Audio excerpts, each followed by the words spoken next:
नमस्कार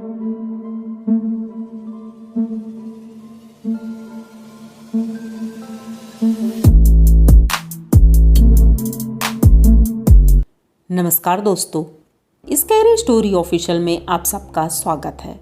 आज की कहानी की तरफ बढ़ने से पहले चैनल को सब्सक्राइब कर लीजिए और अगर कहानी अच्छी लगती है तो प्लीज़ लाइक एंड कमेंट करना मत भूलिएगा। दोस्तों, आज की कहानी बहुत ही ज़्यादा डरावनी है, तो ध्यान से सुनिएगा। अभी पिछली कहानी हमारी असम की थी और वहीं से हमारे एक दोस्त हैं, उन्होंने एक कहानी और भेजी है। कहते हैं असम में ऐसी कई जगह हैं जहाँ पर भूत प्रेत आत्माएं, काले जादू, टोने और ये सारी चीज़ें बहुत ही ज़्यादा मात्रा में होती हैं। तो वहीं से एक कहानी हमारे पास और आई है, तो मुझे लगता है आप लोगों को पसंद ज़रूर आएगी। अगर पसंद लगती है तो प्लीज़ कमेंट में ज़रूर बताइएगा कहानी कैसी लगी। तो देर नहीं करेंगे, कहानी की तरफ बढ़ते हैं। कहानी है सूरज की। सूरज यूपी का रहने वाला है और असम में उसकी एक दोस्त है जिसका नाम है रानी।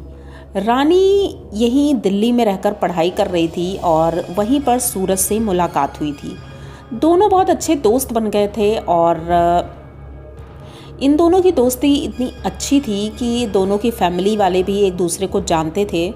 वैसे इसे और कोई नाम नहीं दे सकते हैं, ओनली दोस्ती ही थी, क्योंकि दोनों लोग बहुत ही अच्छे बॉन्डिंग रखते थे। तो रानी एक दिन बोलती है कि सूरज, क्यों ना तुम मेरे गांव आओ, कभी आए नहीं हो, मैं तो तुम्हारे घर जा चुकी हूँ, तो एक बार तुम असम आकर देखो, वहाँ भी बहुत अच्छी सी जगह है। तो असम में एक गांव है, उसका नाम नहीं ले सकते हैं, लेकिन उस गांव की रहने वाली रानी है। रानी के गांव में कुछ अजीब अजीब सी घटनाएं होती हैं। ये बात रानी ने बाद में बताई। सूरज को ऐसा कोई नॉलेज नहीं था। सूरज यहाँ से दिल्ली से असम के लिए निकल पड़ता है और जब वहाँ पहुँचता है तो रानी के भाई थे, वो लेने के लिए स्टेशन पर पहुँचे थे। अब स्टेशन से सूरज उसके घर जाता है, उसकी पूरी फैमिली से मिलता है। फैमिली में उसके मम्मी पापा, एक भाई था और दादी थी। सब लोग बहुत अच्छे से थे। अब मैं सबका नाम नहीं बताऊंगी क्योंकि बहुत कन्फ्यूज़न हो जाता है कहानी में, तो आप बस इतना समझ लीजिए कि उनका भाई था रानी का और मम्मी पापा और दादी। तो सब लोग बहुत अच्छे थे, खूब अच्छे से सूरज का स्वागत किया और सूरज भी सबसे मिलकर बहुत खुश हुआ था। उसने अपने घर फ़ोन किया और अपनी माँ को बताया कि माँ, मैं पहुँच गया हूँ और सब लोग बहुत अच्छे हैं। वीडियो कॉल में बात भी हुई। उसके बाद अब रात का समय हो गया था, सब सोने के लिए जा रहे थे। तो रानी बोलती है कि तुम्हें अच्छा तो लग रहा है, यहाँ पर सही तो लग रहा है ना? तो सूरज कहता, हाँ मैं ठीक हूँ। उसके बाद उसे रूम में उसका एक रूम तैयार करते हैं, उस रूम में सूरज को भेज देते हैं। सूरज रूम देखता है, रूम नॉर्मल ही था, मतलब कोई इतना अच्छा भी नहीं ना ख़राब था, ठीक ठीक था, क्योंकि वो लोग मिडिल क्लास के थे, कोई हाई फाई नहीं थे। हाँ, सूरज की फैमिली थोड़ा सा पैसे वाली थी, लेकिन दोस्ती में सब चलता है। सूरज कहता है कि रानी चलो हम लोग रात में एक हॉरर मूवी देखते हैं। तो उसका भाई भी बगल में बैठा था, तो वो कहता है नहीं, हॉरर नहीं देखेंगे क्योंकि हमें डर लगता है। रानी कहती है नहीं, मुझे भी डर लगता है। तो सूरज कहता है तुम कब से इतना ज़्यादा डरने लगी?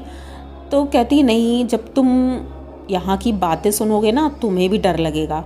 तो सूरज कहता मतलब यहाँ भी कोई हॉन्टेड स्टोरी है तो मुझे सुनाओ ना। तो उसका भाई कहता है नहीं भैया, ऐसा है कि यहाँ पर मतलब कुछ ऐसी चीज़ें हैं जो नहीं बता सकते हैं, अगर बताएंगे तो प्रॉब्लम हो जाएगी। सूरज कहता है यार बताओ मुझे, मैं भी जानना चाहता हूँ, ऐसी नई जगह पर आया हूँ, तो ऐसी जगह पर मतलब क्या नया है वो सारी चीज़ें पता होनी चाहिए। अब उसका भाई कहता है ठीक है। अब रानी का भाई बताना शुरू करता है। कहता है कि मेरा एक दोस्त था जो एक फैक्ट्री में काम करता था। उसके घर की स्थिति ठीक नहीं थी, इस वजह से वो लेट नाइट भी ड्यूटी कर लेता था। तो एक रात वो ड्यूटी करके रात में लगभग 2:30 बजे घर वापस आ रहा था। रात बहुत हो गई थी, वो साइकिल से आ रहा था और इतना ज़्यादा थका हुआ था क्योंकि डबल शिफ्ट में काम किया था, तो थक तो जाना ही था। तो वो बहुत धीरे धीरे साइकिल चला रहा था और चला आ रहा था। तभी उसने देखा कि जो कच्चा रास्ता है उसके किनारे एक बरगद का पेड़ था। बहुत पुराना बरगद का पेड़ है, कहते हैं इसको 100 साल से ज़्यादा पुराना है वो। इतना बड़ा बरगद का पेड़, हाँ, उसने दिन में उसे कई बार देखा, लेकिन रात में आज पहली बार उसे ऐसा कोई एहसास हो रहा था। जैसे ही उस पेड़ के नीचे से निकलता है वो, तो उसे बड़ी तेज़ी से झटका सा लगता है। अब वो कुछ समझ नहीं पा रहा था, ऐसा जैसे कोई तरंगे सी निकली हो। वो इधर उधर देखता है तो कोई दिखता नहीं है। जब ऊपर देखता है, उसने देखा कि ऊपर कई लोग लटके हुए हैं, सफ़ेद कपड़ों में हैं और बहुत ही ज़्यादा डरावने दिख रहे हैं। ये देखते ही उसके हाथों से साइकिल का हैंडल छूट जाता है। वो नीचे गिरता है। जब नीचे गिरता है तो पीछे से एक भीड़ आ रही थी जो उसे चारों तरफ से घेर लेती है। वो लेटे लेटे बस देख रहा था, कुछ बोल नहीं पा रहा था। पता नहीं क्या हो रहा था, उसे कुछ खुद नहीं समझ में आ रहा था कि आखिर ये क्या हो रहा है। इतनी ज़ोर ज़ोर से चिल्लाने की, रोने की आवाज़ें आ रही थी, जैसे किसी को कोई मार रहा हो। बहुत ज़्यादा चीखने की आवाज़ें। पहली बार उसे ऐसा एहसास हुआ था कि यहाँ मतलब कोई नॉर्मल जगह नहीं है, ये हो ना हो ये कोई भूत प्रेत है और ऐसा ही कुछ है, क्योंकि ऐसा पहले उसके साथ कभी नहीं हुआ। ये एहसास पहली बार था, लेकिन फिर भी वो समझ पा रहा था कि ये कोई नॉर्मल लोग नहीं हैं। जो लोग उसे घेर कर खड़े थे वो अजीब तरह से रोए जा रहे थे।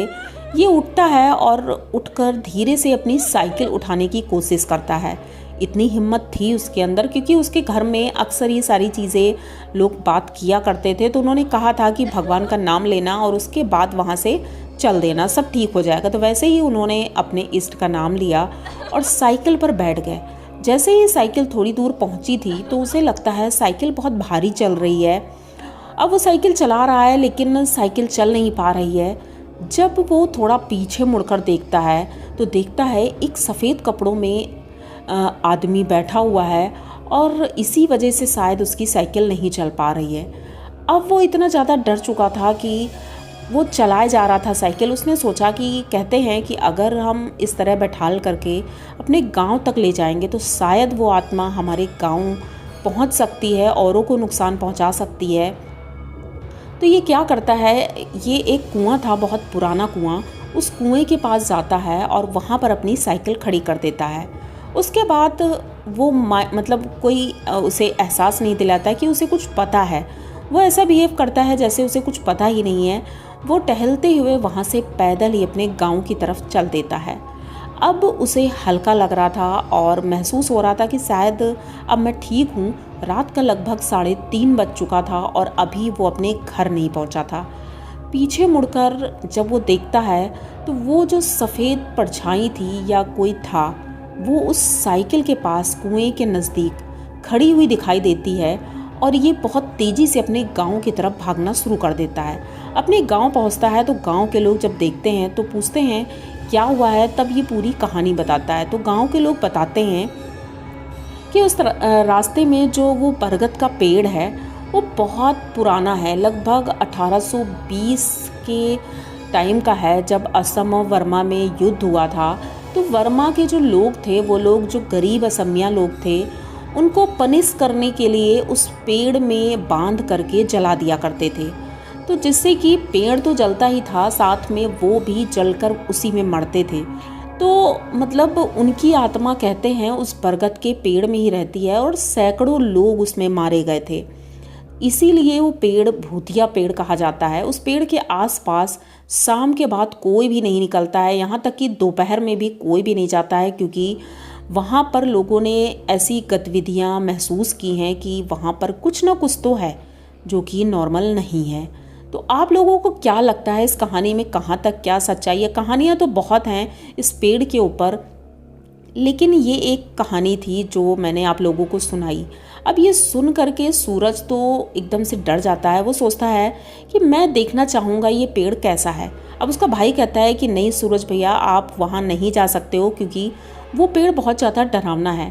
अब रात हो जाती है, ये तीनों अपने अपने रूम में जाते हैं, सो जाते हैं।